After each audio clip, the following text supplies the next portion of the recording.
Class YouTube channel पर। देखिए दोस्तों, आज हम आपके लिए लेकर आए हैं नया टॉपिक एक सर्कल का, यानी व्रत। तो देखिए दोस्तों, हम व्रत की बात करते हैं यानी सर्कल की, CIRCLE हिंदी में बोलते हैं दोस्तों। व्रत आप सभी लोग जानते हैं। इसमें देखिए हम इसमें आपको ये बताएंगे व्रत के अंदर यानी क्या क्या थ्योरम होती है, क्या क्या प्रमेय होती है और इसके अंदर किस तरह से सवाल उठते हैं। दोस्तों आज हम इसको आपको पूरी तरह से पढ़ा देंगे। देखिए दोस्तों, स्टार्टिंग करते हैं दोस्तों बेस से ही, यानी सर्कल का बेस से ही स्टार्टिंग करते हैं।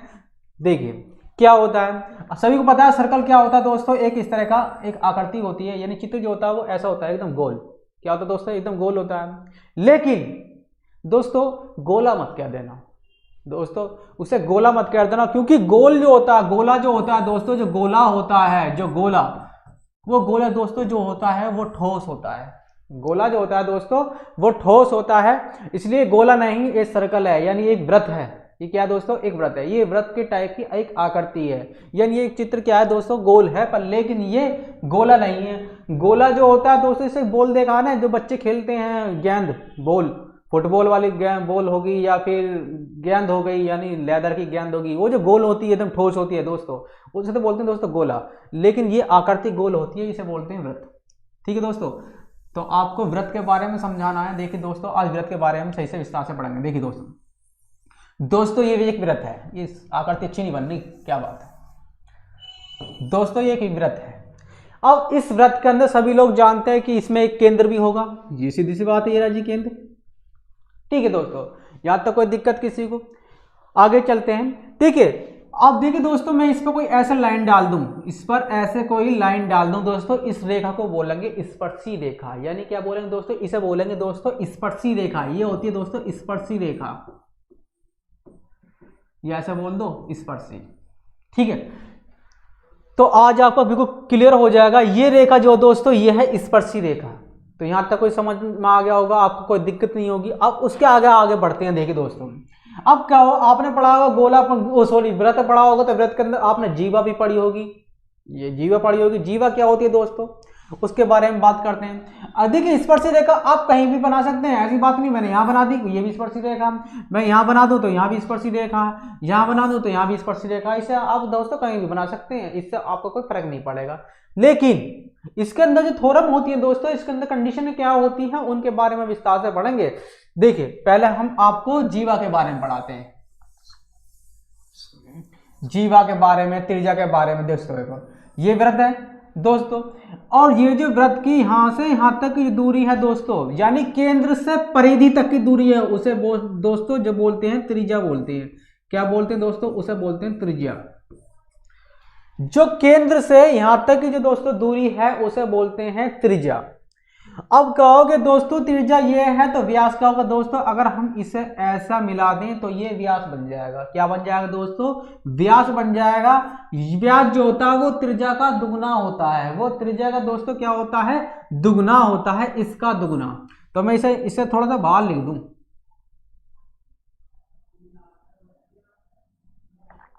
देखिए तो ये वाली लाइन टोटल कितनी होगी, तो क्या होगी दोस्तों व्यास हो गई, यानी ये।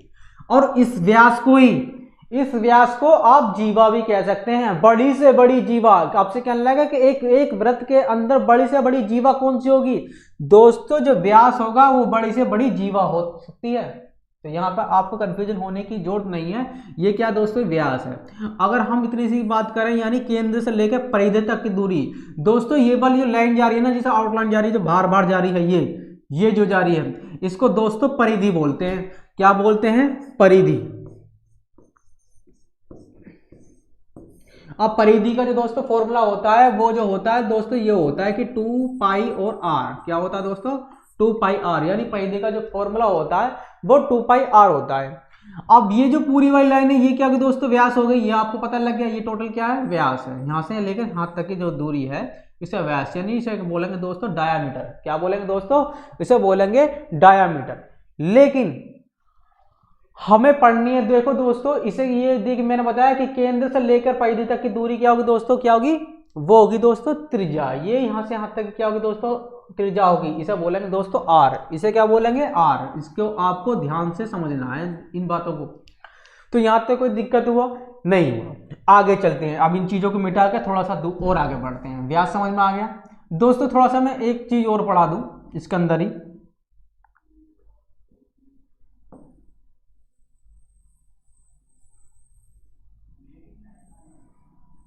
देखिए दोस्तों आगे। अब इसके अंदर देखो व्यास आपको समझ में आ गया, त्रिज्या भी आपको समझ में आ गया, लेकिन मैं थोड़ा सा आगे बढ़ जाऊं दोस्तों। अगर मैं एक इसे बना दूं ऐसे, यानी परिधि से परिधि तक जाने वाली कोई भी रेखा क्या होगी दोस्तों, वो जीवा कहलाएगी। क्या कहलाएगी दोस्तों, इस वाली रेखा को दोस्तों जीवा कहते हैं। क्या कहते हैं, जीवा। तो यहां तक कोई दिक्कत किसी को, यानी परिधि से लेकर परिधि तक जाने वाली भी कोई रेखा जो होगी दोस्तों जीवा कहलाई जाएगी। और जीवा जो होगी दोस्तों वो यहां से बाहर भी जा सकती है, यानी यहां से बाहर भी ले जा सकते हैं। आगे चलते हैं दोस्तों। अब यहां तक आपको समझ में आ गया। अब इसके ऊपर थोड़ा सा और आगे भी बढ़ जाते हैं। देखिए दोस्तों, ये व्रत के बारे में दोस्तों मैं जो आपको पढ़ा रहा हूँ, ये आपको पहले बेसिक चीज आपको पता होनी चाहिए। देखो दोस्तों, मान लीजिए एक नीचे क्या है, एक स्पर्शी रेखा हुआ है। ये क्या दोस्तों, एक स्पर्शी रेखा है, और यहां से केंद्र से इस पर कोई लंब डाल दिया जाए, केंद्र से इस पर लंब डाल दिया जाए। इस स्पर्शी रेखा पर केंद्र से कभी भी कोई लाइन खींच जाती है तो दोस्तों वो 90 डिग्री का एंगल बनाती है। यानी यहां पर जो एंगल बनेगा दोस्तों वो 90 डिग्री का एंगल बनेगा, ये मत भूल जाना। स्पर्शी रेखा पर केंद्र से अगर लंब डालते हैं, यानी इसको दोस्तों मैंने लंब डाल दिया ये, तो ये 90 डिग्री का एंगल बनाती है। अगर मान लीजिए स्पर्शी रेखा आपकी यहां होती, कोई दिक्कत नहीं, केंद्र से आप इस तरह से डालते तो यहां पर क्या होगा दोस्तों, 90 डिग्री का एंगल बनाती, और 90 डिग्री का दोस्तों इधर भी बनाती। तो आपको इस चीज का कंफ्यूजन होने की बिल्कुल भी आवश्यकता नहीं है। तो यहां तक कोई दिक्कत आपको नहीं होगी। आगे चलते हैं दोस्तों। स्पर्शी रेखा को आपको पता लग गया, लेकिन थोड़ा और आगे बढ़ते हैं। देखिए दोस्तों, मैं एक चीज और पढ़ा देना चाहता हूं इसके अंदर ही आगे। ये भैया एक व्रत है, व्रत के अंदर एक त्रिभुज बना हुआ है, यानी एक ट्राई एंगल बना हुआ है। व्रत के अंदर एक ट्राई एंगल बना हुआ है। यहां पर इसका क्या दोस्तों, केंद्र है। यहाँ पे क्या इसका दोस्तों, केंद्र है। तो यहां तो कोई दिक्कत, यहाँ केंद्र है, ये रहा। ये आपने सभी ने पढ़ा हुआ है कि केंद्र पे बना कोण परिधि पर बने कोण का दुगुना होता है। मैंने आपको पहले वीडियो में आपको बता दिया थी, ये थीटा है, तो ये दोस्तों ये 2 थीटा होता है। ये क्या होता है दोस्तों, 2 थीटा होता है। यहां तक भी आपको कोई परेशानी नहीं होती। तो आपके मैं मान लीजिए यहां पर नाम दे दूं कि ए है, ये बी है दोस्तों, ये क्या दोस्तों, सी है। तो यहां तक कोई परेशानी कि यहां पर ए नाम दे दिया, यहां बी दे दिया, यहां सी दे दिया दोस्तों, यहां ओ दे दिया। अगर वो आपसे सवाल में ये पूछ ले, यदि वो सवाल में आपसे ये पूछ ले कि मेरे दोस्तों, देखिए क्वेश्चन दे रहा हूं मैं आपको एक क्वेश्चन दे रहा हूं और आपको इसको हल करना है, मेरे साथ भी आपको इसे हल करके बताना है। देखिए आपको ये चीज और ध्यान रखना है कि क्वेश्चनों को मैं हैंड टू हैंड बनाकर चलूंगा और आपको समझाता चलूंगा कि क्वेश्चन किस तरह से उठते हैं दोस्तों। देखिए ये ए बी सी, इसके अंदर एक त्रिभुज बना हुआ है, यानी ट्राइंगल बना हुआ दोस्तों। यहाँ पर अगर थीटा है तो यहाँ क्या होगा दोस्तों, 2 थीटा होगा। क्या होगा दोस्तों, 2 थीटा होगा। इसके बारे में और भी प्रॉपर्टी है थोड़ी सी, उन्हें भी पढ़ेंगे। तो आपको मान लीजिए वो दे दे दोस्तों कैसे, बी कोण बी ए सी, आपको यदि उसने 40 डिग्री दे दिया कि 40 डिग्री है, यदि कोण बी ए सी 40 डिग्री है और आपसे पूछने लगे कि कोण बी ओ सी क्या होगा, तो मैंने बताया यदि दोस्तों ये 40 डिग्री है तो ये 2 थीटा, ये थीटा है तो 2 थीटा, यानी ये दुगुना होता है। तो बी ओ सी दोस्तों कितना हो जाएगा, 80 डिग्री हो जाएगा। कितना डिग्री हो जाएगा, 80 डिग्री हो जाएगा। तो घबराने की कोई भी दिक्कत नहीं है, आप इसको इस तरह से कर सकते हैं। अब इसके नेक्स्ट प्रॉपर्टी के बारे में पढ़ते हैं दोस्तों। अगर यहां पर यदि वो इस तरह से दिया हुआ होता, अगर ऐसा होता दोस्तों, ये कोण, क्या ये कोण इसका दुगना होता है, ये वाला होता है, ये इधर वाला होता है, ये कंफ्यूजन होगा ना आपका। तो इसको भी दोस्तों क्लियर कर लेते हैं। देखिए दोस्तों, ये जो यहां से यहां तक का कोण बैठेगा आपका, ये इस वाले थीटा का, जो इस वाला, ये सोली साई मान लेते हैं, ये फाई, इस वाले फाई का 2 फाई, यानी क्या हो जाएगा दोस्तों, ये 2 फाई हो जाएगा। आपको यहां तक समझ में आ गया। यदि ये फाई है तो ये क्या हो जाएगा, 2 फाई हो जाएगा, यानी इसके सामने वाला ही दोस्तों क्या होगा, 2 फाई होगा। तो यहां तक कोई दिक्कत। देखिए हमारे साथ कौन जुड़े हुए हैं, विपिन कुमार जी, हमारे आंसर भी लिख के भेज रहे हैं कि 80 डिग्री आएगा। जी बिल्कुल सही आंसर आपका। तो आपको समझ में आ गया। अब देखिए मान लीजिए मैं इसको नाम दे दूं कि ये तो ए डैश है, कि बी ए डैश सी। अब आपको क्वेश्चन में ये दे दे कि मेरे दोस्त कि क्वेश्चन आपका 2A पुटअप कर दिया जाए कि भैया मेरे आपको दे दिए BA' यानी BA' आपको कोण दे दे और कह दे भैया ये जो कोण है आपका 65 डिग्री का है। कितना? 65 डिग्री का है ये वाला। तो ये जो 65 डिग्री का कोण होगा दोस्तों, और आपसे पूछे कि BOC, ठीक है, ये वाला कोण पूछे यानी ये वाला कोण कितना होगा, तो आपको दोस्तों घबराना नहीं है। ये BOC है ऊपर यानी बाह्य कोण है ये दोस्तों इसका। तो कोण B ये वाला दोस्तों O मान लेना, चाहे O' मान लेना, ठीक है। BO'C इक्वल टू क्या होगा दोस्तों, यानी क्या होगा, इसका दुगना हो जाएगा यानी 130 होगा दोस्तों। समझ में आ गया? यानी ये फाई है तो ये वाला आप पूछ रहा है ये वाला ऊपर वाला, तो कितना होगा दोस्तों, दुगना हो जाएगा। आपको ज्यादा सा भी कंफ्यूजन होने की जरूरत नहीं है दोस्तों, इसमें ये प्रॉपर्टी होती है, इसमें ये प्रॉपर्टी होती है। अब थोड़ा सा और आगे बढ़ते हैं दोस्तों, आपको और आगे देखने की कोशिश है। देखिए हम थोड़ा सा और आगे बढ़ते हैं। हाँ, अब हम आपको मान लीजिए, अब दूसरी प्रॉपर्टी के बारे में दोस्तों हम बस पढ़ते हैं कि एक वृत्त दिया हुआ है और उसमें 2 जीवा की लंबाई, मान लीजिए 2 जीवा है ये रही, और केंद्र तो यहाँ है, केंद्र तो यहाँ है, 2 जीवा दे दी या दोस्तों मान ली एक जीवा आपकी ये रही AB, दूसरी आपकी CD यहाँ पर ये रही, ठीक है दोस्तों। यदि आपको इस तरह से दे दिया कोई वृत्त, ठीक है, और वो आपको ऐसे मिलाकर भी दे दी जाए, यानी ये क्या दोस्तों O बिंदु है, और आपको यहाँ पर थीटा दे दिया जाए, तो ये वाला कोण आपसे वो पूछने लगे भैया ये क्या आएगा। ऐसी भी कोई प्रॉपर्टी यानी ऐसा कोई सवाल आता है तो आपको इसमें भी कोई कंफ्यूजन होने की आवश्यकता नहीं है। यदि आपकी जीवा देखिए, यदि जीवा, इस बात पर ध्यान दीजिए, यदि जीवा AB बराबर है किसके, CD के, यदि जीवा AB बराबर है CD के दोस्तों, CD के, तो अगर ये थीटा है तो दोस्तों ये भी थीटा ही होगा, ये थीटा है तो दोस्तों ये भी थीटा होगा। यदि ये फाई है तो ये दोस्तों ये भी क्या होगा, फाई होगा। तो यहाँ पर आप सवाल आएगा उठ के, तो आप इस तरह से करेंगे, DCO दे दे आपको मान लीजिए 30 डिग्री, ऐसे दे दे कि कोण DCO आपको 30 डिग्री दे दे, और आपसे पूछे कि दोस्त भैया मेरे को बताओ कि OAB क्या होगा, कोण OAB क्या होगा, तो आपको घबराने की जरूरत नहीं है दोस्तों। मैंने बताया कि अगर जीवा बराबर है, यदि ये थीटा है तो ये भी थीटा होगा, तो कितना होगा दोस्तों, 30 डिग्री का ही होगा। ये समझ में आ गया आपको? यहाँ तक कोई कंफ्यूजन होने की दोस्तों जरूरत नहीं है। तो आगे चलते हैं दोस्तों, यहाँ तक आपको क्लियर कर दिया है मैंने। अब जो मैंने ये आपको प्रॉपर्टी पढ़ाया दोस्तों, इसको परिकेंद्र भी बोलते हैं, ये बात आप ध्यान रखें। जो मैंने कल की वीडियो में आपको पढ़ाया है इसको परिकेंद्र भी बोलते हैं। क्या बोलते हैं दोस्तों से? परिकेंद्र। आगे चलते हैं दोस्तों, थोड़ा सा और आगे बढ़ लेते हैं। देखिए जब हमने जीवा की बात करी तो दोस्तों जीवा के बारे में और भी विस्तार से पढ़ लेते हैं। देखिए दोस्तों, यदि एक जीवा पे एक वृत्त के अंदर कितने भी क्या त्रिभुज बना दिया जाए तो सभी के जो थीटा होते हैं दोस्तों बराबर होते हैं। आप कहोगे दोस्तों किस तरह से? मान लीजिए कि एक वृत्त है और वृत्त में एक जीवा है, ये रही जीवा, और इसके सारे आपने क्या एक तो थीटा यहां बना दिया, ये क्या है, थीटा दोस्तों। एक यहां पे कोण बन गया और एक यहां पर बन गया, कितने भी बना लो, यदि ये थीटा है तो ये भी थीटा होगा दोस्तों, ये भी क्या होगा, थीटा होगा, और भी बना दोगे दोस्तों वो भी थीटा हो जाएगा। तो आपको समझाने की है कि एक जीवा पर बने हुए कोई भी ट्रायंगल, एक ही जीवा बना हुआ सबके जो थीटा होते हैं दोस्तों बराबर होते हैं। ये थीटा है तो ये भी थीटा होगा, ये भी थीटा होगा। तो कोई आपको ये प्रॉपर्टी भी आपको पता होनी चाहिए कि वृत्त में कौन कौन सी प्रॉपर्टी होती है। तो यहां तक समझ में आ गया। आगे चलते हैं दोस्तों, थोड़ा सा और आगे बढ़ते हैं। यदि आपको एक अर्धवृत्त दे दिया जाए, एक अर्धवृत्त दे दिया जाए और आपसे देखिए ये क्वेश्चन बार बार पुटअप होकर आता है कि अर्धवृत्त में बना कोण कितने अंश का होता है, बना कोण कितने अंश का होता है, ये कई बार सवाल पूछा गया दोस्तों। इसको आप घबराने की जरूरत नहीं है। क्यों?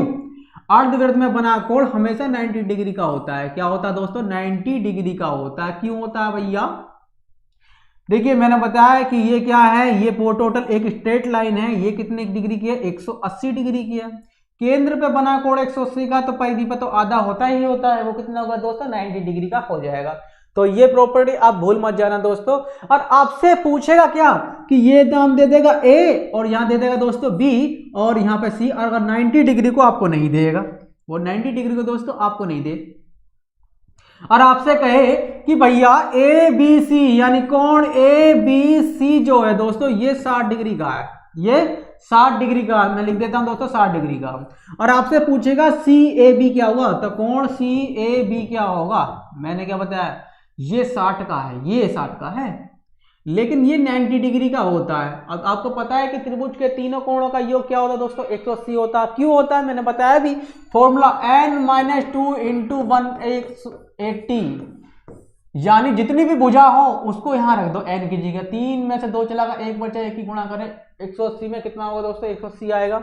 भुजा अगर 4 होती तो 4 में 2 चला गया, 2 बचा, 2 की गुणा करोगे 180 में, तो कितना होगा दोस्तों 360। तो 4 भुजा वाले जो चतुर्भुज बनता है उसका कोण कितना होता है, टोटल चारों कोणों का 360 होता है। तो ऐसे 3 कोण वालों का कितना होता है दोस्तों, 3 भुजा वालों का 180। तो भैया 90 तो ये होगा, 60 ही होगा, कितना होगा 150 हो गया। तो इसका मतलब ये है कि 30 अंश का कोण यहां पर बना हुआ होगा। ये कितना है दोस्तों, 30 अंश का आ गया। तो यहां तक क्लियर होगा दोस्तों मेरे दोस्तों। आगे चलते हैं, देखिए जी विपिन कुमार जी आंसर लिख के भेज रहे हैं, बिल्कुल सही सही आंसर है उनके। आगे थोड़ा सा और बढ़ जाते हैं दोस्तों।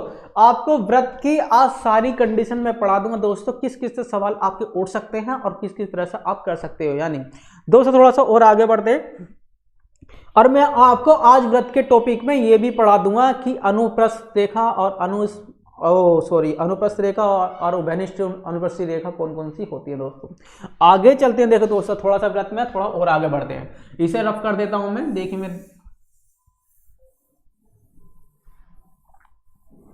देखिए एक चीज और रह गया जिसको मुझे क्षेत्रफल में पढ़ाना था दोस्तों, मैं थोड़ा अभी यहीं भी डिफाइन कर देता हूं कि क्षेत्रफल में ही पढ़ाएंगे। आगे चलते हैं, देखिए व्रत के ऊपर एक थोड़ी सी और कंडीशन बनाते हैं। यदि व्रत को इस तरह से वो आपको दे दे और दो जीवा एक दूसरे को प्रतिच्छेद कर रही हैं, यानी केंद्र से दूर दो जीवा आपस में एक दूसरे को प्रतिच्छेद कर रही है, इसका मतलब यह है कि कोई दो जीवा, एक तो ए बी है और एक दूसरी कौन सी है, यानी सी और डी है।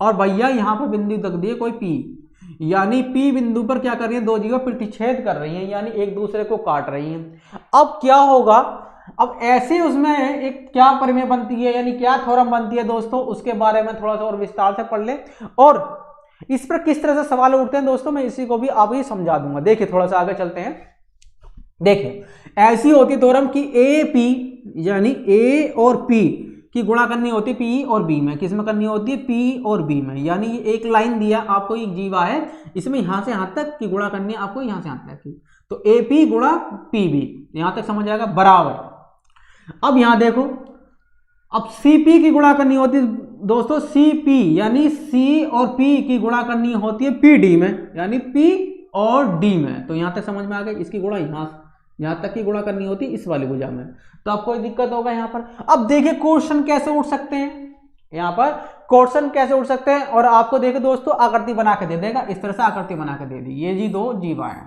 नाम दे दिया ए और बी, यहां दे दिया नाम दोस्तों ए और बी, और भैया ये देखिए ये सी और डी, सी और डी आपको भुजा दे दिया, ये तो 6 है दोस्तों, ये 4 है, देखिए दोस्तों ये 3 है, इसे x दे दिया, और x की वैल्यू पूछ रहा है कि ये क्या आएगी, या ओ बिंदु मान लीजिए, बिंदु बदल सकता है, ए बी सी डी के नाम भी क्या दोस्तों बदल सकता है।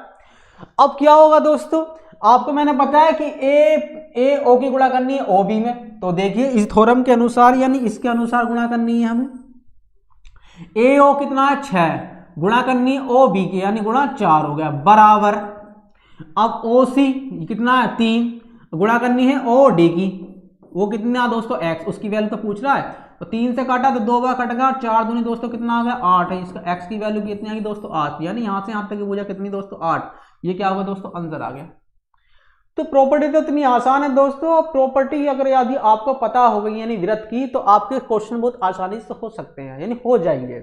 आगे चलते हैं, देखिए दोस्तों आगे थोड़ा सा और बढ़ जाते हैं, देखिए और थोड़ा सा नेक्स्ट प्रॉपर्टी की बात करते हैं। देखिए दोस्तों अब क्या हुआ, एक मान लीजिए वृत्त है, एक वृत्त है दोस्तों, इसमें एक स्पर्शी रेखा है, देखिए ये क्या है, इस स्पर्शी रेखा है, और एक जीवा स्पर्शी रेखा को बाहर पी बिंदु पर क्या कर देती है, मिल जाती है, पी बिंदु पर मिलती है।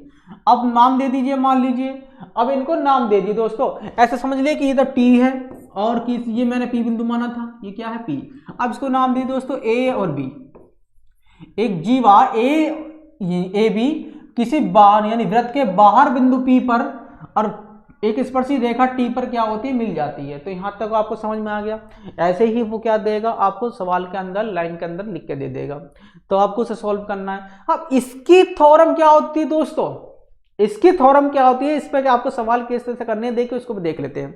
इसकी थ्योरम दोस्तों ऐसी होती है कि ए पी, पहले करते हैं दोस्तों P और T का, यानी P और T का दोस्तों स्क्वायर, यानी P और T का दोस्तों क्या करते हैं, स्क्वायर करते हैं, बराबर होता है। P और T का जो दोस्तों स्क्वायर होता है वो किसके बराबर होता है, AP गुणा BP के बराबर होता है। किसके होता है, B और P के बराबर होता है। यहां तक आपको समझ में आ गया, ये थ्योरम होती है। यानी जिस वाले पॉइंट से आपका भार या ना AP और गुणा करनी होती दोस्तों BP की। तो यहां तक कोई प्रॉब्लम, यहां तक कोई भी प्रॉब्लम नहीं होनी चाहिए दोस्तों। देखिए बहुत ही आसान है दोस्तों ये। अब दोस्तों इस पर सवाल कैसे उठते हैं, इस पर अभी आपको एक सवाल भी करके दिखा देते हैं। देखिए आगे,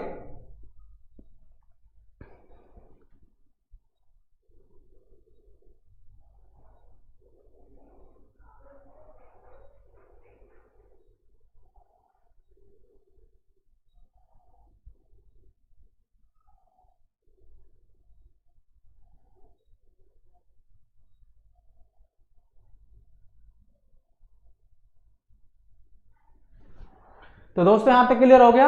अब मान लीजिए मैं यहां पर नाम ले दूं, ये देखिए 6 सेंटीमीटर की यहां से यहां तक की दोस्तों। अब यहां पर क्या होगा दोस्तों, 4 सेंटीमीटर की यहां पर क्या नाम ले ली। और मैं आपसे पूछूं कि ये भैया ये x है, इसको निकाल के बताएं कि ये कितनी है, मैं आपको इस तरह से लिख कर दे दूं, तो आप किस तरह से करेंगे मेरे दोस्तों। देखिए बहुत आसान है, जो मैंने बताया है आपको वही करना है, जो मैंने आपको बताया है वही करना है दोस्तों।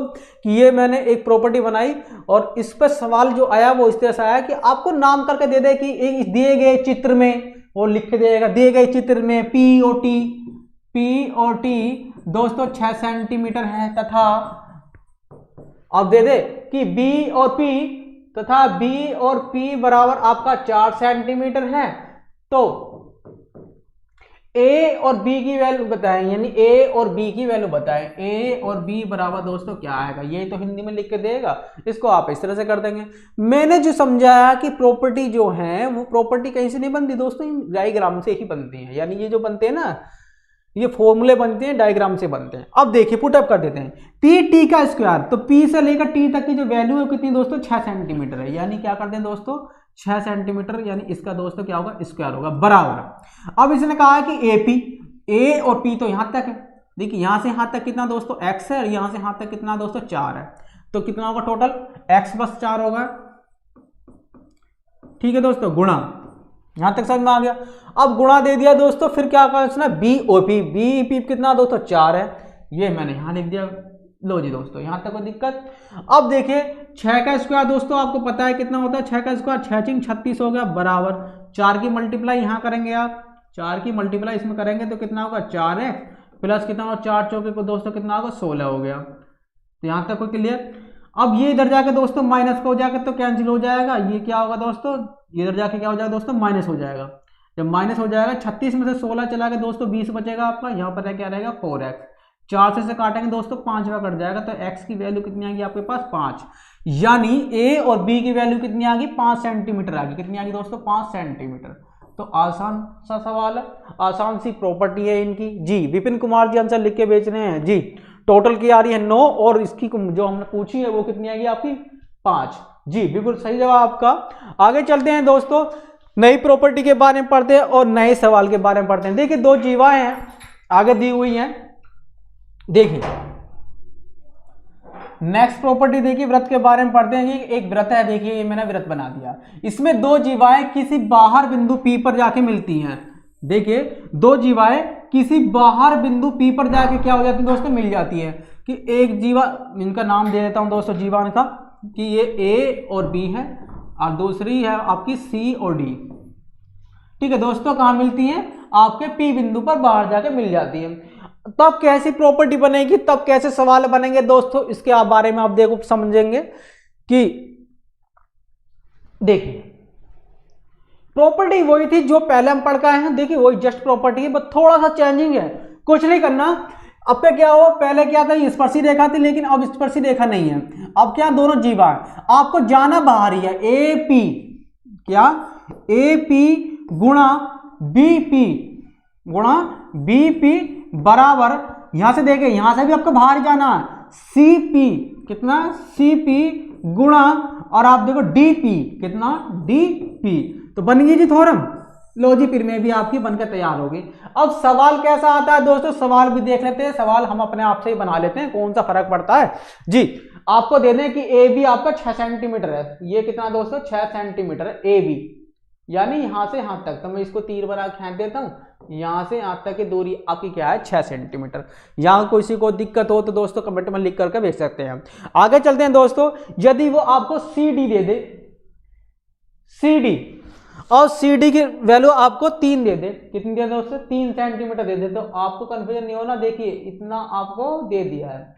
अब ये रह गई हैं दो, इनको भी एक ऐसी वैल्यू दे ताकि आपका हमारा आंसर बिल्कुल साधारण सा आवे, कि आपको P और D की वैल्यू ऐसा मान लें, P और D की वैल्यू हम मान लें जी 5 सेंटीमीटर, कितना दोस्तों 5 सेंटीमीटर। अब हम इसकी वैल्यू पूछें कि इसकी वैल्यू ऐसे मान लें इस x का मान क्या है, तो दोस्तों एक मैंने प्रॉपर्टी बना ली, प्रॉपर्टी बनाने के बाद जी मैंने समझ लिया पीडीएफ के बारे में जी, आपको मिल जाएगी। आगे देखें जी, ए पी और बी पी, ये मैंने प्रॉपर्टी बना ली, आपको बाहर जाना था ए पी गुणा बी पी, फिर आगे फिर सी पी गुणा डी पी, आपकी थ्योरम बन गई। मैंने सवाल भी बना दिया हैंड टू हैंड। अब इस पर सवाल किस तरह से आएगा वो इस तरह से दे देगा। अब देखिए आपको सवाल को किस तरह से करना है, देखिए मेरे दोस्तों बस इस पे ही आपको ध्यान पड़ना है। आपसे कहा है कि ए पी, ए और पी तो यहां तक है, इतनी वैल्यू 6 है, आपकी वैल्यू कितनी है x है, तो दोनों टोटल कितनी होगी 6 प्लस एक्स होगी ना, यहां से यहां तक की टोटल 6 प्लस एक्स यहां तक की कितनी होगी दोस्तों 6 प्लस एक्स हो गई। तो मैं यहां पर लिख दूं कि 6 प्लस एक्स हो गई जी। आगे कह रहा है कि बीपी, बीपी कितना दोस्तों x है, बी और पी की वैल्यू कितनी दोस्तों x, तो गुणा में दोस्तों क्या आ गया आपके पास x बराबर। अब आगे चलते हैं सीपी, सी और पी देखें दोस्तों 3 और 5 कितना होगा दोस्तों 8 होगा, टोटल कितनी होगी दोस्तों 8 हो गई, 8 होगी गुणा। कह रहा है कि डीपी, डी और पी कितना दोस्तों 5 है, यहां पर क्या लिख दिया दोस्तों 5 लिख दिया, तो आपको यहां तक कोई कंफ्यूजन नहीं होगा दोस्तों। अब क्या होगा देखिए हमारे साथ कौन है, राहुल कुमार जी, समझ में आ रहा है, राहुल कुमार बताते रहे मुझे कमेंट में लिखकर। आप देखिए दोस्तों आपको क्या करना है, इसको यानी गुणा भाग करना। आप देखिए x गुणा इसमें करेंगे तो कितना होगा 6x, आप x में करेंगे तो प्लस क्या होगा दोस्तों x का स्क्वायर होगा बराबर 8 पंजा 40 होता है दोस्तों, कितना होता है 40 होता है, यहां तो किसी को कंफ्यूजन नहीं होगा। अब देखिए मैं इस साइड को लेकर आऊंगा, यानी x का स्क्वायर प्लस 6x माइनस 40 बराबर दोस्तों आपका 0। ये क्या बन गई दोस्तों द्विघात समीकरण बन गई, यानी द्विघात समीकरण बन गई ये आपकी। अब इसको कैसे सॉल्व करते हैं ये दोस्तों आप सभी लोग जानते हैं, कैसे करते हैं कि इसके ऐसे फैक्टर करें कि आपका गुणा या प्लस करने पर या जोड़ने पर आपका ये 6 आना चाहिए। अब 8 के ऐसे 40 के फैक्टर करें, आपने कुछ पढ़ा होंगे कि 10 चौके क्या होते हैं 40 होते हैं, ऐसी तो होता है 40 होते हैं। अब 10 में से 6 4 चलाकर दोस्तों कितना बचता 6 ही बचता, यानी 6 की जगह दोस्तों 10 माने 4 लिख लो, तो मैं लिख लूँ यहाँ एक्स का स्क्वायर प्लस 10x माइनस के 4x माइनस के 40 बराबर दोस्तों 0 आ गया। अब देखिए x कॉमन ले लूंगा यहाँ से, x ही कॉमन है, x कॉमन ले लिया तो x प्लस क्या रहेगा दोस्तों 10 रहेगा, यहाँ से माइनस का 4 कॉमन ले लिया तो x प्लस का 10 अंदर रह गया बराबर क्या होगा 0 आ गया। तो x प्लस का 10 और x माइनस 204 ये हमारे पास बराबर 0। अब दोनों को 0 के बराबर रखूंगा, देखिए दोस्तों इसको 0 के बराबर रखूंगा, यानी x प्लस 10 को बराबर 0 रखूंगा, तो इधर जाके दोस्तों माइनस का हो जाएगा, तो x बराबर माइनस का 10, माइनस की 10 की कोई वैल्यू नहीं होती, ये माइनस का 10 तो होगी नहीं, माइनस में वैल्यू नहीं होती, ये खत्म हो गया। अब आगे चलते हैं, x माइनस 4 को 0 के बराबर रखूंगा, यानी x माइनस 4 बराबर दोस्तों 0, तो x बराबर ये 4 इधर जाकर दोस्तों क्या हो जाएगा प्लस का हो जाएगा, तो कितना हो जाएगा दोस्तों प्लस का होगा 4, तो x बराबर दोस्तों कितना आएगा 4। तो आपकी x की वैल्यू कितनी आई दोस्तों बराबर 4 सेंटीमीटर आई है, और आपका क्या होगा दोस्तों आंसर आ गया। ये क्या आगा दोस्तों आपका आंसर आ, कितना आसान था जी विपिन कुमार जी, जी अभी विपिन कुमार जी ने जो सोल्व किया है बिल्कुल वही फैक्टर हमारे भी हैं, उनके भी यही फैक्टर हैं, तो आपको सवाल भी समझ में आ गया, ये थ्योरम भी समझ में आ गई होगी। अब थोड़ा सा और आगे बढ़ते हैं दोस्तों, इनको थोड़ा सा और थोड़ा सा आगे बढ़ेंगे तो और क्लियर करने की जरूरत है। देखिए अब आगे आगे क्या प्रॉपर्टी है, देखिए थोड़ा सा मैं आगे कर देता हूं इसे। देखिए दोस्तों, अब हम एक वृत्त को जैसे ही हमने जीवा पढ़ी थी ऐसे ही थोड़ा सा और आगे बढ़ते हैं कि ये क्या हमारे पास दोस्तों एक वृत्त है, और भैया एक स्पर्शी रेखा आपके जीवा थी, आपके क्या स्पर्शी रेखा बाहर पी बिंदु पर क्या है टच कर रही है, बाहर पी बिंदु पर टच कर रही है। अभी हम पढ़ देते दोस्तों क्या जीवा के बारे में, जीवा बाहर स्पर्श कर रही थी, अब क्या पढ़ रही है आपकी आपके अब की बार जो बाहर है आपकी बात क्या है दोस्तों, वो स्पर्शी रेखा बाहर पी बिंदु पर टच कर रही है मेरे दोस्तों जी।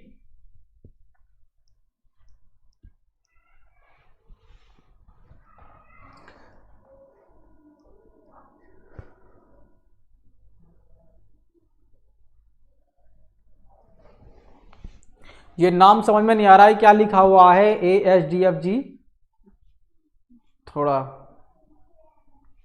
आगे चलते हैं। देखिए ये क्या है दोस्तों, स्पर्शी रेखा है, और स्पर्शी रेखा दोस्तों बाहर पी बिंदु पर टच कर रही है।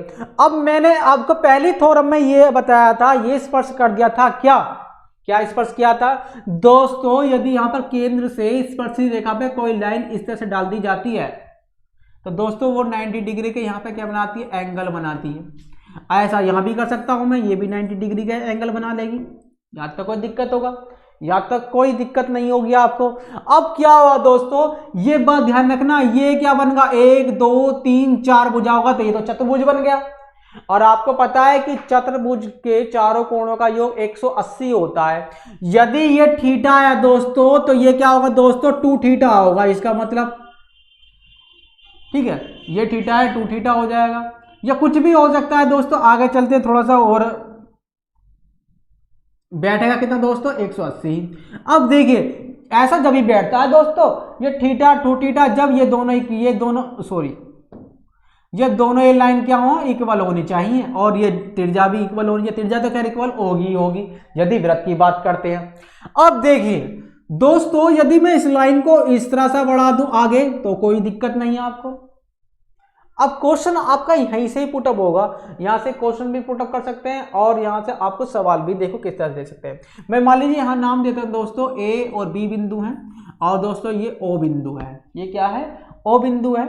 और देखिए दोस्तों अब ये क्या हुआ दोस्तों, ये लाइन अगर बराबर है तो ये एक्स है, तो ये दोस्तों ये एक्स होगा, यदि ये थीटा है तो दोस्तों ये थीटा में क्या हो कन्वर्ट होगा।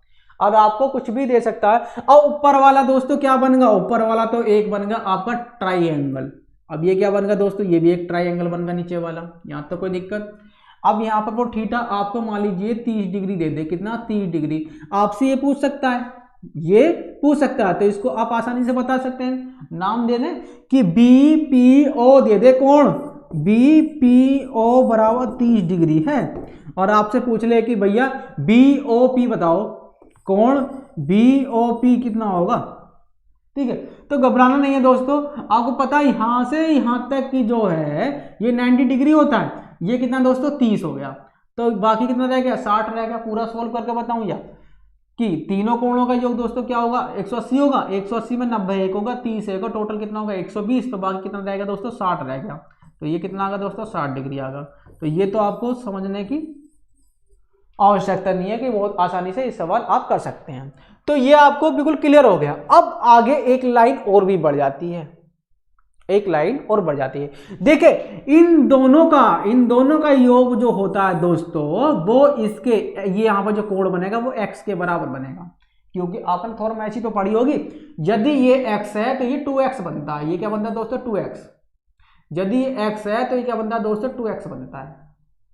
तो इस चीज को दोस्तों घबराए नहीं, आपको इसी तरह से सवालों को क्या करना है दोस्तों, सवाल करने हैं। यदि आपको वो कंफ्यूजन यहां भी कर सकता है कि वो इस तरह से ऐसे दे दे, यहाँ कोई कोण दे दे और आपसे ये पूछने लगे, तो घबराए नहीं। यदि यहाँ पर कोई ये वाला कोण है तो यहाँ पर जो दोस्तों होगा वो होगा आपका 2π, तो घबराने की दोस्तों आपको आवश्यकता नहीं है। जो थ्योरम मैं आपको पढ़ाता आ रहा हूँ उन पे ही आपके सवाल हैं और उन्हीं को ही आपको क्लियर करना है। देखिए आगे चलते हैं दोस्तों, थोड़ा सा और आगे बढ़ लेते हैं।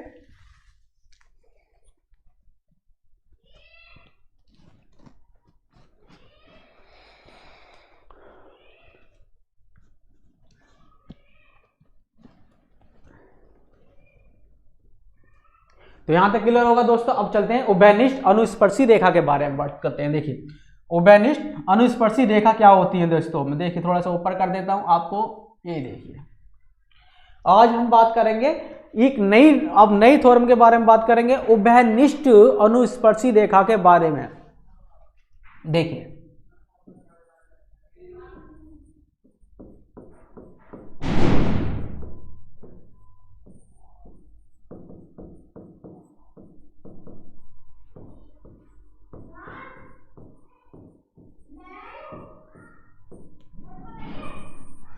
अब कहोगे दोस्तों उभयनिष्ठ अनुस्पर्शी रेखा कैसी होती हैं और इसके सवाल किस तरह से पुटअप होते हैं, इनके बारे में दोस्तों विस्तार से थोड़ा सा पढ़ लेते हैं।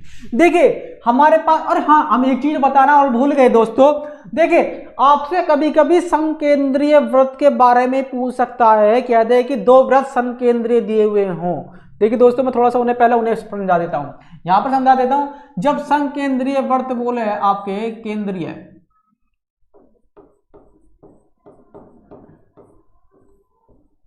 दोस्तों संकेंद्रीय वृत्त कैसे होते हैं, वो ऐसे होते हैं कि एक वृत्त के अंदर दूसरा वृत्त होता है, एक वृत्त के अंदर दूसरा वृत्त होता है, उसे दोस्तों संकेंद्रीय वृत्त बोलते हैं। इस वाले की त्रिज्या r1 होगी, दूसरे की मान लीजिए r2 हो गई। तो आपको कंफ्यूजन नहीं होना दोस्तों कि इन पर सवाल आएंगे। दोस्तों मैं सवाल आपको बता दूंगा कि इसके सवाल किस तरह से आते हैं, कि आपको ध्यान रखना है कि संकेंद्रीय वृत्त कैसे होते हैं। एक वृत्त के अंदर जो वृत्त अंदर होता है दोस्तों उसे बोलते हैं संकेंद्रीय वृत्त हो गए। चलो मैं एक सवाल ले लेता हूं, एक सवाल मैं वृत्त के अंदर ले लेता हूं जीवा के ऊपर, एक वैसा। देखिए दोस्तों थोड़ा सा आगे बढ़ लेते हैं। यदि आपको एक वृत्त दे दे, यदि और एक वृत्त दे दे और दो जीवा दे दे, दो जीवा दे दे और लाइन में ये कह दे दोस्तों कि दोनों जीवा एक दूसरे के केंद्र से एक दूसरे के विपरीत हैं, ये लाइन जरूर बोलेगा या कहेगा कि एक तरफ है, दो जीवा केंद्र से एक दूसरे के विपरीत हैं। तो इसका मतलब एक तो यहां होगी और दूसरी यहां होगी, तो यहां पर कोई दिक्कत, केंद्र से एक दूसरे के विपरीत। यदि एक केंद्र से एक तरफ कहता तो दूसरी जीवा यहीं बनाते, ठीक है। अब क्या है कि एक जीवा की लंबाई तो 6 सेंटीमीटर, दूसरे की दोस्तों 8 सेंटीमीटर है, उसने ये कहा। और कहे भैया आगे कि इन दोनों के जो बीच की दूरी है, इन दोनों के बीच की दूरी है, एक की तो भैया आपकी 3 सेंटीमीटर है, एक की आपकी 4 सेंटीमीटर, और सॉरी एक की 4 है एक की 3 है, उल्टा उल्टा लिख दिया दोस्तों मैंने, कि इसकी 4 है इसकी क्या दोस्तों 3 है। और आपसे रेडियस पूछ ले, ऐसे वृत्त से आपके पूछे कि भैया इसकी रेडियस बताओ, रेडियस क्या होगी, यानी r छोट क्या होगी। तो दोस्तों बहुत आसान है कि ये आपने क्या होगा इस तरह से पुटअप कर लिया, ये इस तरह से, तो रेडियस तो दोस्तों बराबर ही होगी, ये भी r होगी तो ये भी r निकल के आएगी, ये दोनों बराबर निकल के आएंगे। कैसे निकल के आएंगे दोस्तों इसके बारे में बात करते हैं। पूरी जीवा जो होगी आपको कितनी हो गई 6 सेंटीमीटर की, लेकिन इतनी कितनी होगी दोस्तों 3 सेंटीमीटर की, क्या दोस्तों 4 हो गई। तो ये कितनी है आपकी 8 है टोटल, तो ये कितनी है दोस्तों 4 हो गई। आपको पता है कि 3 का स्क्वायर 4 का स्क्वायर किसके बराबर होता है दोस्तों 5 के स्क्वायर के बराबर होता है, तो रेडियस तो ये निकल के आ गई आपकी 5। ऐसे यहां देख लो 3 4 किसके बराबर होगा दोस्तों 5 के। तो ऐसे सवाल पूछेगा रेडियस हमारे से इक्वल ही आएगी, क्योंकि रेडियस कभी भी अलग अलग नहीं होती है एक वृत्त की। तो इस बात पर ध्यान रखें दोस्तों। आगे चलते हैं दोस्तों, थोड़ा सा जो मैं बात कर रहा हूं उभयनिष्ठ अनुस्पर्शी रेखा के बारे में, इसको बारे में पढ़ लेते हैं। उभयनिष्ठ अनुस्पर्शी रेखा कैसी होती है। देखिए दोस्तों मान लीजिए दो वृत्त हमारे पास इस तरह से दिए हुए हैं, एक की त्रिज्या r1 है दूसरे की r2 है, ये दिए गए। देखिए ये दूर दूर भी हो सकते हैं दोस्तों, दोनों चिपके भी हो सकते हैं, इसमें आपको कोई भी कंफ्यूजन होने की जरूरत नहीं है। देखिए मान लीजिए यहाँ पर क्या केंद्र, अब यहां से आपको दे दे भैया केंद्र, यानी केंद्र से केंद्र की दूरी आपको ऐसे दे दिया जाए कि ये क्या आपके d है, ये क्या आपके पास d है, और इस वाले की त्रिज्या आपको दे दे कि भैया ये तो r1 है, दूसरे की त्रिज्या दे दे दोस्तों ये है r2, और इस वाली जो रेखा होती है जो स्पर्श कर रही है इसे बोलते हैं दोस्तों उभयनिष्ठ अनुस्पर्शी रेखा। दोस्तों इसे बोलते हैं उभयनिष्ठ अनुस्पर्शी रेखा। इसके बारे में ये बहुत आती है, इसको भी कंफ्यूजन नहीं है, इसे C और D का नाम दे दो, इसे O मान लो तो इसे O डैश मान लो, कोई दिक्कत यहां तक। अब इसकी लंबाई पूछता है कि इसकी लंबाई कैसे निकालते हैं दोस्तों। ये आपको दे देगा सब कुछ और आपसे उभयनिष्ठ अनुस्पर्शी रेखा की लंबाई पूछेगा तो वो कैसे निकालते हैं, इसका फॉर्मूला क्या है और इस पे कैसा सवाल आता है वो भी आपको मैं अभी बता दूंगा दोस्तों। देखिए दोस्तों, मान लीजिए आपकी जो R1, देखो सॉरी मैं आपको पहला फॉर्मूला बता देता हूं कि ऐसा लिख देते हैं, अनुस्पर्शी रेखा, अनुस्पर्शी रेखा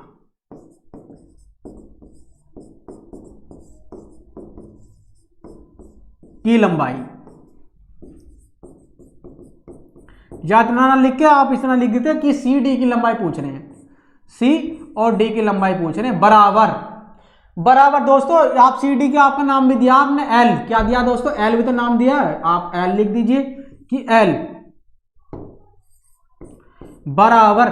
देखिए दोस्तों बराबर जो होता है यहां पर रूट चढ़ा हुआ होता है, क्या होता है, रूट चढ़ा होता है, यहां पर होता है दोस्तों डी का स्क्वायर। डी क्या है, जो केंद्र से केंद्र के बीच की क्या दोस्तों दूरी है, केंद्र से केंद्र के बीच की जो दूरी है दोस्तों डी का स्क्वायर, माइनस फिर बड़ी वाली आर में से छोटी वाली आर को घटाना है, R2 माइनस के दोस्तों R1 का दोस्तों होल स्क्वायर। ये दोस्तों इसका फॉर्मूला होता है।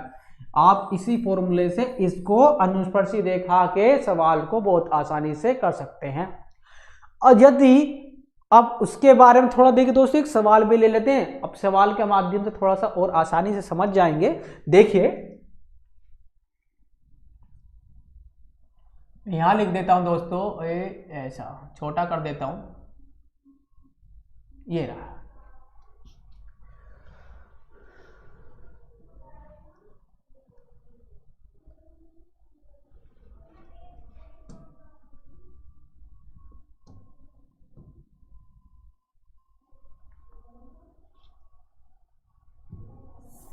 देखिए दोस्तों अब एक सवाल और ले लेते हैं, एक सवाल ऐसे ले लेते हैं देखिए आपसे कि उसने ऐसा दे दिया है सवाल। देखिए ये क्या है, दो व्रत है, आप भैया दोनों व्रत क्या है, दूसरे टच है, और इन ये दोनों का केंद्र क्या है, ये क्वेश्चन है दोस्तों, इस क्वेश्चन के करेंगे दोस्तों सवाल, इस क्वेश्चन है इसका सवाल करेंगे। अब देखिए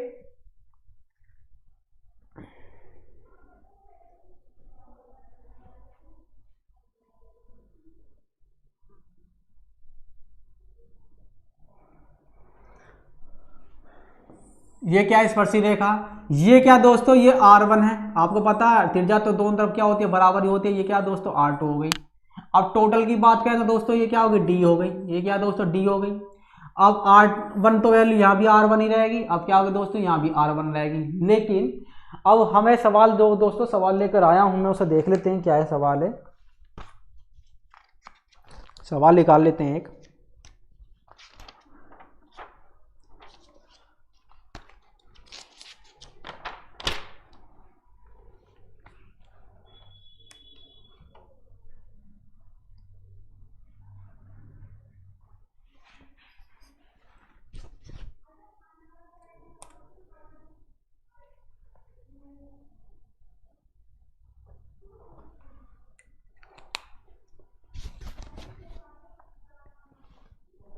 दोस्तों ये कह रहा है कि एक की त्रिज्या तो दोस्तों 4 है और एक सवाल है एक की त्रिज्या क्या है दोस्तों 9 है, और आपसे पूछा है कि भैया ये सी और डी की जो लंबाई है ये क्या होगी। अब आपको बस त्रिज्या त्रिज्या दी हुई है दोस्तों, यहाँ बीच की दूरी नहीं दी हुई है, ये बात भी ध्यान रखना, लेकिन ये बीच की दूरी निकालेंगे कैसे। अब देखिए उसने दो वृत्त इस तरह से बनाए कि दोनों क्या दोस्तों सटे हुए हैं, दोनों एक दूसरे चिपक के बने हुए हैं, तो आप समझ गए मेरे दोस्तों क्या कि आपको दूरी की जरूरत ही नहीं पड़ी, दूरी की जरूरत नहीं पड़ेगी। कैसे नहीं पड़ेगी, आपको ये दिखा देते हैं, देखो किस तरह से, ये आपका वृत्त हो गया, ये वृत्त इससे टच है, ये इसकी केंद्र की आगे दोस्तों बीच होगी। आपको पता है यदि त्रिज्या यहाँ 4 है और यहाँ क्या दोस्तों ये 9 है, यहाँ से यहाँ तक की दूरी यदि 9 है तो यहाँ से यहाँ तक की कितनी है 4 है, तो टोटल कितनी हो जाएगी दोस्तों, ये टोटल यहाँ से यहाँ तक की तो 13 तो हो गई।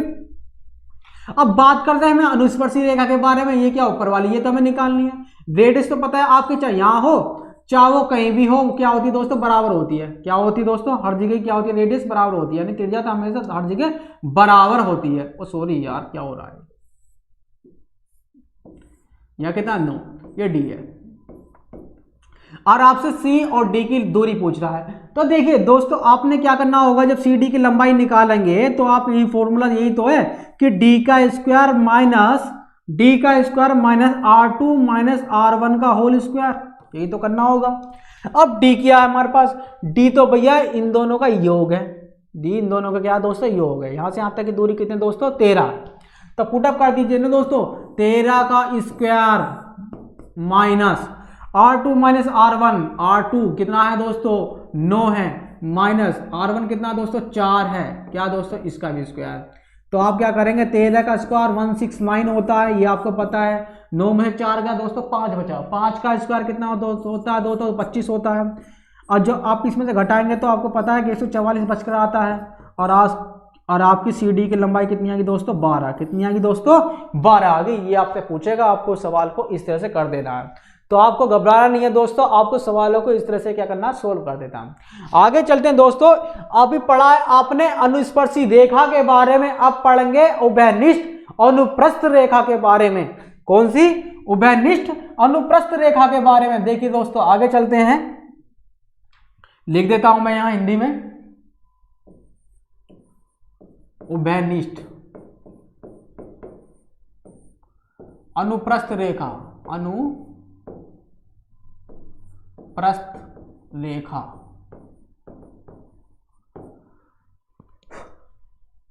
ये क्या होती है, अभी तो अनुस्पर्शी पढ़ी थी दोस्तों, अब अनुप्रस्थ रेखा के बारे में पढ़ेंगे, ये कैसी होती है दोस्तों। देखिए दोस्तों आगे चलते हैं, दो वृत्त आपको दिए हैं जिनकी अलग अलग क्या है, त्रिज्या है, एक की क्या अलग अलग है दोस्तों, एक की R1 एक की R2 है। अब क्या हुआ, ये दोनों केंद्र सटे भी हो सकते हैं दोस्तों, दूर भी हो सकते हैं, इससे आपको कुछ नहीं लेना देना, आपको ही देखना है। यहां पर क्या दोनों के केंद्र अलग अलग, इनके बीच की दूरी दोस्तों ऐसा मान लीजिए ये तो D है, ये कितना है दोस्तों, इनके बीच की दूरी दोस्तों D। यहां तक कोई दिक्कत है आपका। इस वाले की त्रिज्या दोस्तों ऐसा मान लीजिए कि R1 है और दूसरे वाले त्रिज्या भैया R2 है, कितना है R2 है। तो यहां तक कोई परेशानी आपको नहीं, लेकिन हमने ये तो बना लिया, लेकिन अनुप्रस्थ रेखा पता नहीं लग रही कि कौन सी है। अनुस्पर्शी तो ऐसी हो जाएगी, अनुप्रस्थ जो रेखा होती है दोस्तों वो ऐसे आपका टच करती है, यानी क्या होती है, ऐसे स्पर्श करती चलती है वृत्त को। आपको समझ में आ गया, ये क्या होगी आपकी अनुप्रस्थ रेखा होगी। इसके नाम दे दीजिए एस, यहाँ पर सी दे दिया दोस्तों, यहाँ डी दे दिया, ये ओ बिंदु है दोस्तों, ये ओ डैश बिंदु है। अब इसकी लंबाई दोस्तों ऐसा मान लीजिए क्या एल, ये आपसे पूछेगा। और जब ये पूछेगा दोस्तों इसका फॉर्मूला क्या होता है, इसको भी लिख दीजिए दोस्तों कि सी और डी, यानी इसकी लंबाई सी और डी जो है यानी एल, इसका फॉर्मूला भी दोस्तों वही होता है जैसे पहला होता है, यानी डी का square minus R1 plus R2 का होल स्क्वायर। क्या होगा दोस्तों, क्या चेंज हुआ इसमें, क्या हुआ दोस्तों प्लस आ गया, यानी R1 प्लस R2 का होल स्क्वायर आता है। अब यहां तक समझ में आ गया होगा दोस्तों, इसका फॉर्मूला जो होता है इस तरह होता है। लेकिन इसका एक सवाल और कर लेते हैं दोस्तों, अगर सवाल कर लेंगे तो शायद बहुत जल्दी समझ में आ जाएगा। ऐसे समझ लीजिए दोस्तों, अब हम सवाल कर लेते हैं दोस्तों। देखिए मैं आपको हिंदी में लिखकर ऐसे ही लिख कर बता देता हूं कि भैया दो व्रत हैं, इनके बीच की दूरी दोस्तों सवाल में दिया हुआ है कि 24 सेंटीमीटर है। कितना यहां से यहां तक की 24 सेंटीमीटर है, ये रहा। और भैया एक की रेडियस 5 है, एक की 3 है, ये भी 3 है और एक की क्या दोस्तों 5 है। अब इस वाली रेखा जो ये सी डी है, इसको वो आपसे दोस्तों पूछ रहा है, यानी ये वाली रेखा एल मान लें, ठीक है दोस्तों, वो आपसे ये पूछ रहा है सी और डी की लाइन क्या होगी, यानी इसकी लंबाई क्या होगी दोस्तों, लेंथ क्या होगी। तो इसको करने के लिए आसान सा आपको तरीका वही करना है। आपको क्या करना, डी का स्क्वायर, डी कितना दोस्तों 24 माइनस R1 प्लस R2 का होल स्क्वायर, क्या R1 प्लस R2 का होल स्क्वायर। R1 की वैल्यू कितनी है दोस्तों 3 और R2 की वैल्यू कितनी है दोस्तों 5, तो कुल मिला कितनी होगी दोस्तों 8 होगी, 8 का स्क्वायर आ गई। ठीक है दोस्तों, आपको पता है a का स्क्वायर माइनस b का स्क्वायर, ये आप एक बार जोड़ते हैं एक बार घटा भी कर सकते हैं, चाहे तो ऐसे कर सकते हैं, नहीं तो आपका तरीका है ही, क्या करना है 24 का स्क्वायर 576 माइनस कितना होगा दोस्तों 64, यही तो होगा। आप इसको इसमें से घटा देंगे, जब 64 को आप घटाएंगे तो कितना आएगा दोस्तों